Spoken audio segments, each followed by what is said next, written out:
तो हम लोग डिस्कशन कर रहे थे कि इसमें जो है एक तो ये नॉर्मल हीमोग्लोबिन का है, दूसरा हेट्रोजाइगस कंडीशन, तीसरा ये है। तो इस पर चर्चा कर रहे थे कि अगर हम हाई एल्टीट्यूड पर जाएं जहां पर ऑक्सीजन की कमी है, तो because of the polymerisation in haemoglobin इसका जो शेप होता है वो कैसा हो जाएगा, इसका जो शेप है ये हंसिया के आकार का हो जाएगा। और फिर क्या होगा कि जो ये ब्लड कैपलरी है इसमें अगर ये आरबीसी फ्लो कर रहा है तो आरबीसी कैसा हो जाएगा, ये ऐसे कर्व्ड होने की वजह से ये यहाँ पर जगह जगह एंडोथेलियम से फंस जाएगा। जब एंडोथेलियम से फंसेगा तो ये क्या हो जाएगा, क्योंकि ब्लड का फ्लो फास्ट है यहाँ से, तो ब्लड अगर तेजी से चल रहा तो इन पर झटका लगेगा, और जब झटका लगेगा तो आरबीसीज क्या होंगी, ये ब्रेक करने लगेंगी। आरबीसीज क्या होंगी, ये ब्रेक करेंगी झटका लगने से। तो ऐसी कंडीशन में क्या होगा कि ये ब्रेक करेंगे और इनका हीमोग्लोबिन नष्ट होगा। यानी कहने का मतलब कि हीमोग्लोबिन ब्रेक डाउन होगा, और हीमोग्लोबिन ब्रेक डाउन की वजह से ब्लड में एनीमिया की कंडीशन आपको बनेगी आपकी बॉडी में, क्योंकि हीमोग्लोबिन कम मिल पा रहा। तो इसकी वजह से पहली चीज़ तो यह है कि इनका डेब्रिस डिपॉजिट होगा। तो डेब्रिस अगर उसमें ब्लड कैपलरी में डिपॉजिट हो रहा है तो ब्लड के फ्लो में अवरोध पैदा होगा। दूसरा एनीमिक कंडीशन बनेगी जिसकी वजह से सर्वाइवल संभव नहीं है। ठीक, अब तीसरी कंडीशन जो बन रही है उसमें क्या है कि दोनों यहाँ पर हीमोग्लोबिन चेन जो है वो क्या है, ये दो के दोनों हीमोग्लोबिन चेन कैसे हैं, ये डिफेक्टिव है। अब अगर दोनों हीमोग्लोबिन चेन डिफेक्टिव है तो ऐसी कंडीशन में क्या होगा, ऐसी कंडीशन में सर्वाइवल ना तो प्लेन रीजन में होगा और ना ही माउंटेन पर होगा। हाई एल्टीट्यूड पर भी डेथ होनी है और नीचे भी। तो इस प्रकार के पर्सन्स जो यहाँ पर हैं इनके लिए प्रॉब्लम है। अब आइए और देखते हैं कि इसका काज क्या होता है, जेनेटिक काज क्या होता है, ये हो क्यों रहा है ऐसा।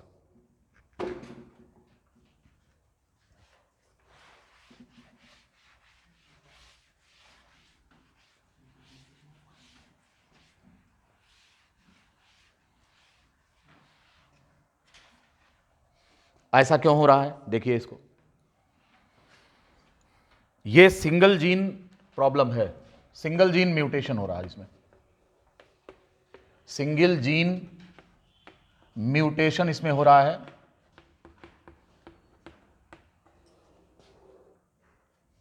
और इसकी वजह से जो 6th नंबर पर जो चेन होती है, एट 6th पोजीशन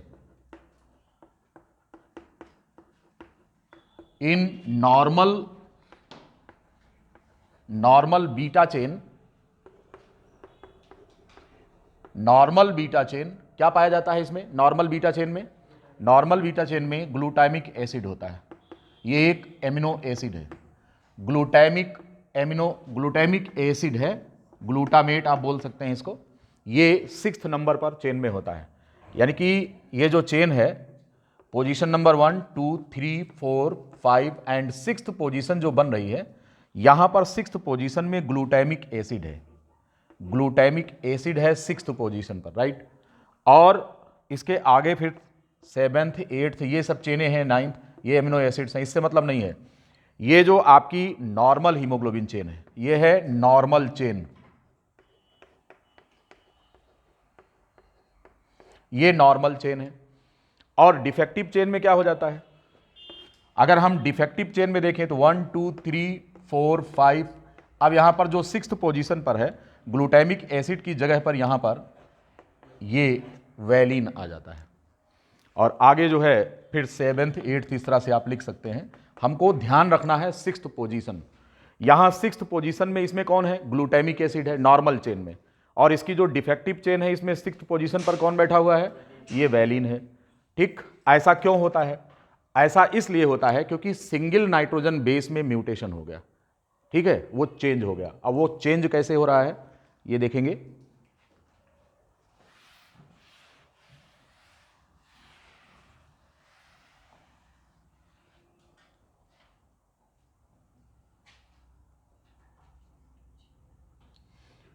CTC यहां पर है और इसमें हो जाता है CAC, ये इसका 3 प्राइम 5 प्राइम चेन है डीएनए का, और ये 3 प्राइम 5 प्राइम है। अब इससे जो आरएनए बनेगा, एमआरएनए जो इससे बनेगा, अब आपको मालूम है कि सी के सामने कौन आएगा, एमआरएनए जब बनेगा तो 3 के सामने कौन आएगा, 5, और सी की जगह पर जी, टी की जगह पर ए, सी की जगह पर जी, CAG। और ये जिस एमिनो एसिड को कोड करता है उसका नाम क्या है? ग्लूटामिक एसिड है।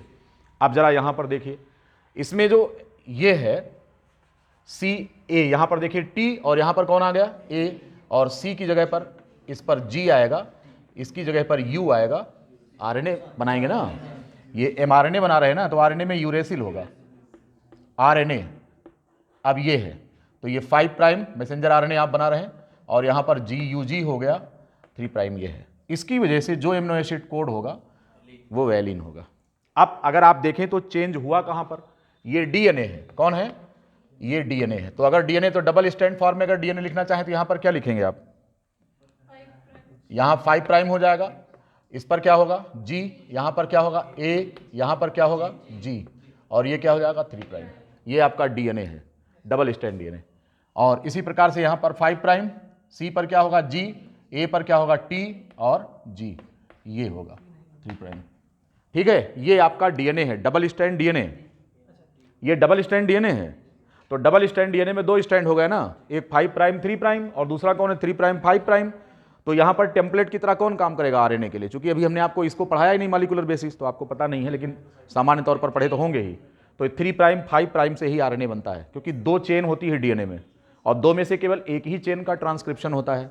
तो अगर एक चेन ट्रांसक्राइब होगी तो ये किस में चेंज हो जाएगा? 3 प्राइम 5 प्राइम है तो मैसेंजर आरएनए। आप पूछेंगे कि साहब पहले वाली क्यों नहीं हो रही है? यही क्यों हो रही है? क्योंकि पोलरिटी ये कहती है कि मैसेंजर आरएनए की शुरुआत 5 प्राइम पर होती है। तो पहले मैसेंजर आरएनए का 5 प्राइम बनता है और लास्ट में क्या बनता है? 3 प्राइम बनता है। तो ये इसी से ट्रांसक्राइब होकर बन रहा है। अब यहां पर अगर देखें कि ये डबल स्टैंड डीएनए है, तो इसकी एक ही चेन ट्रांसक्राइब हो रही है, 3 प्राइम 5 प्राइम। तो सी के सामने जी, टी के सामने ए, सी के सामने जी आएगा। ये हो गया आपका। अब ये एक कोडान है, और अगर आप जेनेटिक कोड में देखें उसमें जो दी गई है टेबल, तो उसमें जी जो है वो किसको कोड कर रहा है? ग्लूटामिक एसिड को कोड कर रहा है, राइट। अब यहां पर क्या हो गया कि हमने इसको डिलीट कर दिया, यहां से इसको हटाकर इसकी जगह पर दूसरा ला दिया। कौन सा? ये आप देखेंगे यहां पर चेंज किया, चेंज इसमें किया टी में, तो थायमीन रिप्लेस्ड बाय एडेनिन। अब आपको पता है कि थायमीन क्या है? प्यूरिन है या पिरिमिडीन है?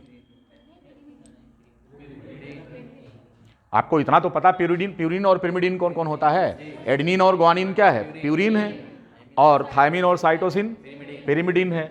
तो यहां पर आपने एक पिरिमिडीन को किससे रिप्लेस किया है? प्यूरिन से। हाँ, ध्यान से सुनिए, टी क्या है? पिरिमिडीन है, और इसकी जगह पर आप क्या लाए हैं? ए क्या है? प्यूरिन है।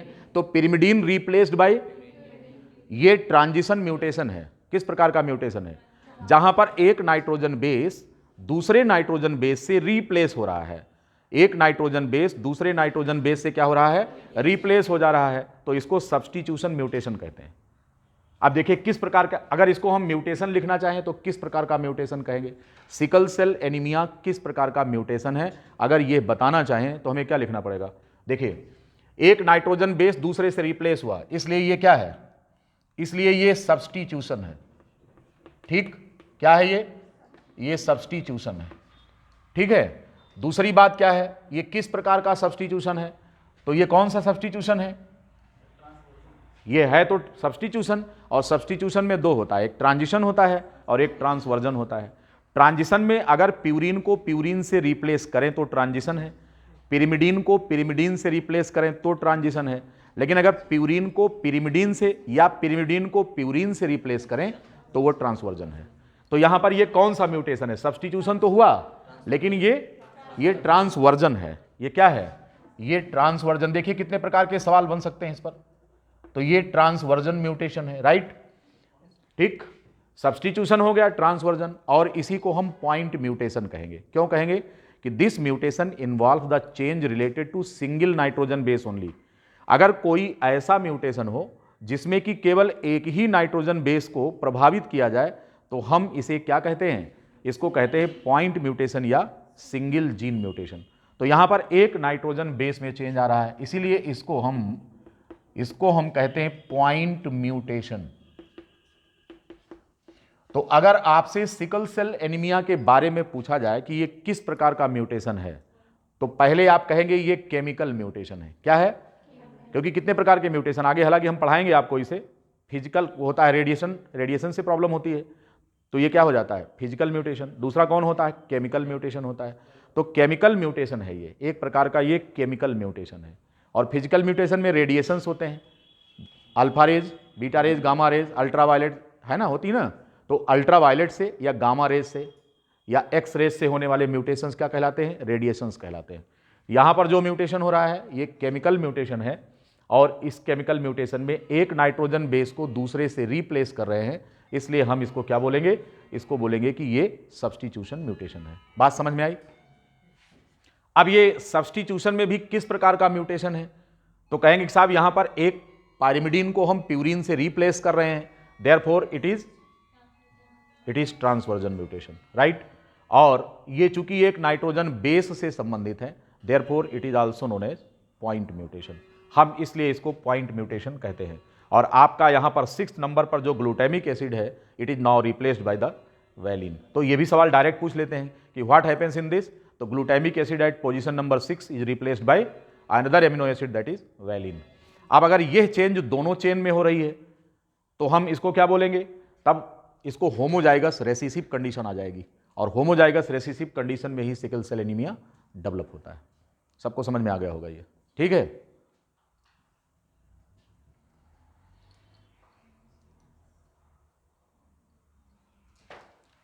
This was all about the sickle cell anaemia.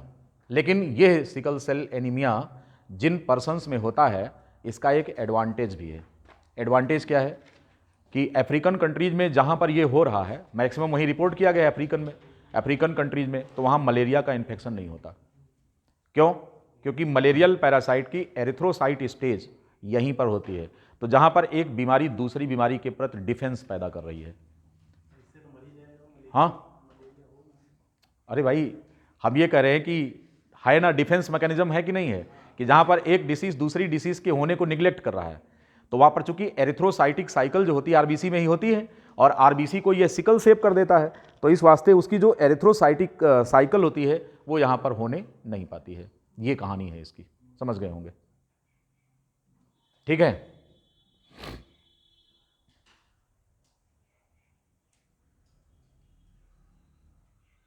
सभी ने लिख लिया होगा। ये पहली बीमारी है जो हमने आपको बताया, जो कि ऑटोसोमल रेसिसिव है। नंबर 2 पर कौन सी है, पूरा करिए इसको, आगे बढ़े।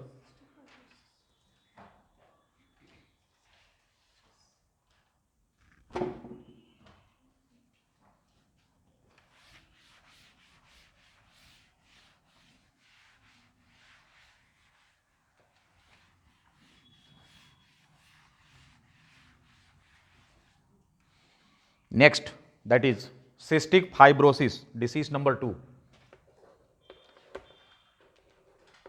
सिस्टिक फाइब्रोसिस,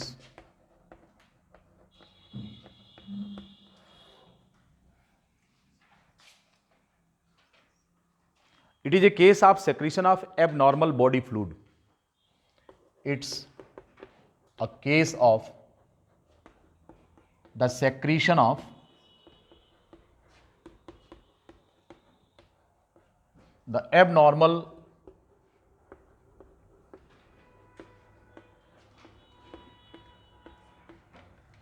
body fluid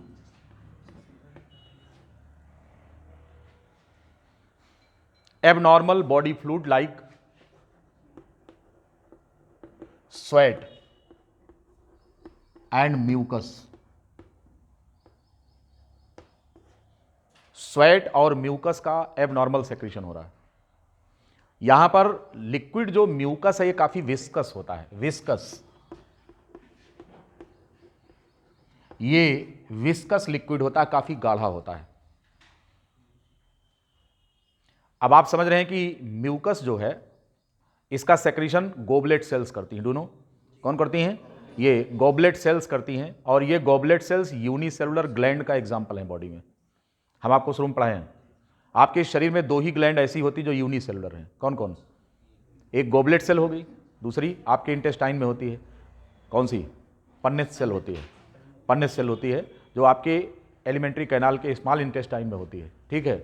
हम यहाँ पर बात कर रहे हैं गोबलेट सेल की, जो कि म्यूकस सेक्रेट करता है।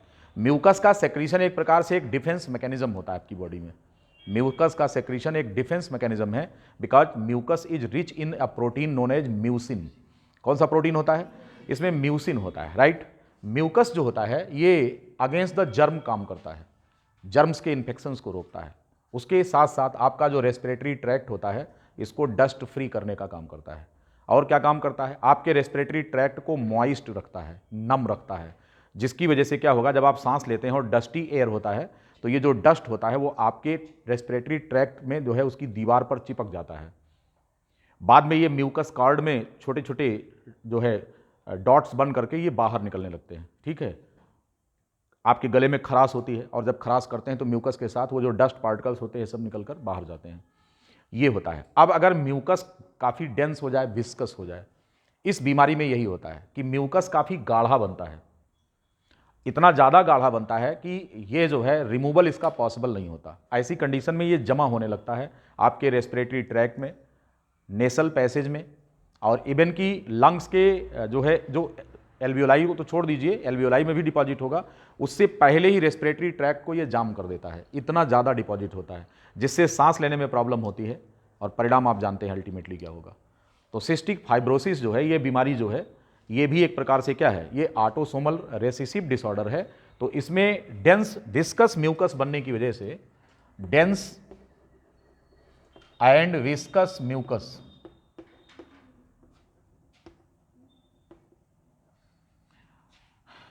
collects in the respiratory tracts.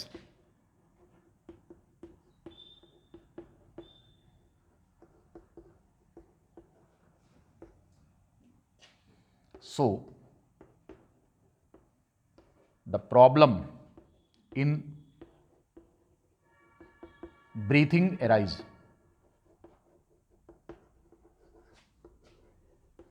सांस लेने की समस्या बन जाती है, अल्टीमेटली डेथ होती है। तो यहां पर हम इस बीमारी को बोल रहे हैं क्या? It is autosomal recessive disorder. ये भी ऑटोसोमल रेसेसिव डिसऑर्डर है जो यहां पे हो रहा है। बस आपसे एग्जाम्पल पूछेंगे, इतना हमने बता दिया, ये भी बहुत डिटेल है। सिकल सेल एनीमिया पर डिटेल जितना था हमने आपको बता दिया, क्योंकि सवाल उस पर बनता है। Cystic fibrosis, one of the example of autosomal recessive disorder. Now, next, that is phenylketonuria. Next, phenylketonuria.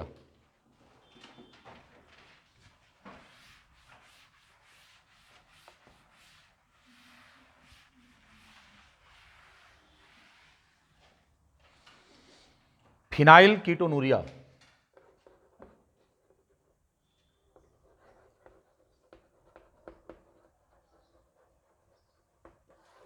Shortcut में इसे PKU कहते हैं, फिनाइल कीटोनूरिया। यहां पर फिनाइल एलेनिन जो होता है,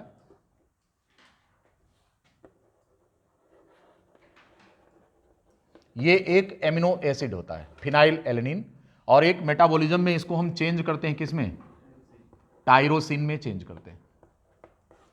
टायरोसिन नाम के एमिनो एसिड में हम चेंज करते हैं। अब इसको चेंज करने वाला जो एंजाइम होता है, enzyme that is involved in this mechanism, इस एंजाइम का निर्माण करने वाला एक जीन होता है जो कि ऑटोसोम पर बैठा होता है।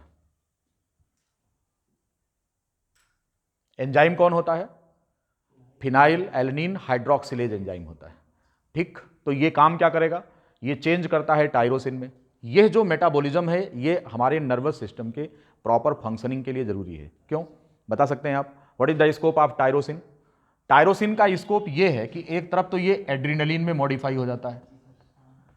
एड्रीनलिन, एड्रीनलिन एक प्रकार का न्यूरोट्रांसमीटर और हार्मोन भी है, आपको पता है। और कौन सा? Nor adrenaline. कौन सा? नॉर एड्रीनलिन में चेंज होता है। टायरोसिन का दूसरा मैकेनिज्म क्या है? दूसरा ये है कि ये थायराइड हार्मोन का निर्माण करता है। देखो क्या क्या हो रहा है। तीसरा इसका स्कोप ये है कि ये मिलेनिन के निर्माण में होता है, ठीक है। तो फिनाइल एलेनिन जो एमिनो एसिड है, इन ए साइड रिएक्शन और in a metabolic pathway it changes to tyrosine, and this tyrosine amino acid has this scope. One side this is going to change into adrenaline and noradrenaline, On the other hand, this changes to thyroid hormone T3 and T4, and on the other hand, this is going to change into the melanin. Body का pigmentation प्रभावित होगा, tyrosine अगर नहीं बनेगा तो, पहला। दूसरा काम क्या होगा, थायराइड एबनॉर्मेलिटी होगी, इससे ओवरऑल मेटाबॉलिज्म डिस्टर्ब होगा, और सबसे बड़ा जो डिसऑर्डर हो रहा है वो एड्रेनलिन नॉर एड्रेनलिन के कम बनने की वजह से न्यूरोट्रांसमिशन में प्रॉब्लम आएगी। तो ऐसी कंडीशन में अगर ये जीन जो है डिफेक्टिव है, सपोज दैट कि ये जीन जो है ये मान लो कि ये रेसिसिव कंडीशन में आ गया है, तो अगर रेसिसिव कंडीशन, होमोजाइगस कंडीशन, तो एंजाइम बनेगा ही नहीं, और जब ये एंजाइम बनेगा नहीं तो ये रिएक्शन यहीं से कट हो जाएगा। बात समझ रहे हैं? रिएक्शन अगर यहां से कट हो गया तो टायरोसिन नहीं बनेगा, और अगर टायरोसिन नहीं बना तो ये तीनों खत्म। अब इनमें से मेन कौन है? मेन आप समझ रहे हैं कौन है? एड्रेनलिन। और ये तो न्यूरोट्रांसमिशन में प्रॉब्लम होगी, प्रॉब्लम रिगार्डिंग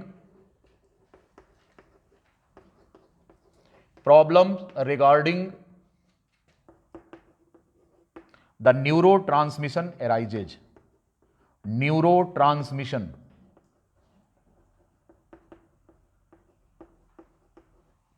arises, तो इससे मेंटल डिसऑर्डर होगा, मेंटल इलनेस। ये बीमारी होगी मानसिक बीमारी, मस्तिष्क प्रभावित होगा, यहां पर मेंटल इलनेस होगी। ऐसे बच्चों का जो IQ होता है वो बहुत कम होता है, और ऐसे चाइल्ड को हम बोलते हैं कि ये क्या होते हैं? These are phenyl pyruvic idiot. इनको क्या कहते हैं? फिनाइल पायरुविक इडियट कहते हैं इनको, ऐसे बच्चे। तो औसत बुद्धि के होते हैं, ब्रेन इनका प्रॉपरली डेवलप नहीं होता। ठीक है, तो problems regarding the neuro transmission arises here, mental illness. Phenyl ketonuria आप समझ गए, तीन बीमारी हो गई, एक तो सिस्टिक फाइब्रोसिस, दूसरा फिनाइल कीटोनूरिया, और पहली डिसीज हमने आपको बताया था कौन सा? That is sickle cell anaemia. ये डिसीज हो गई। ठीक है, नेक्स्ट डिसीज कौन सी है? Next disease that is अल्कैप्टोनूरिया।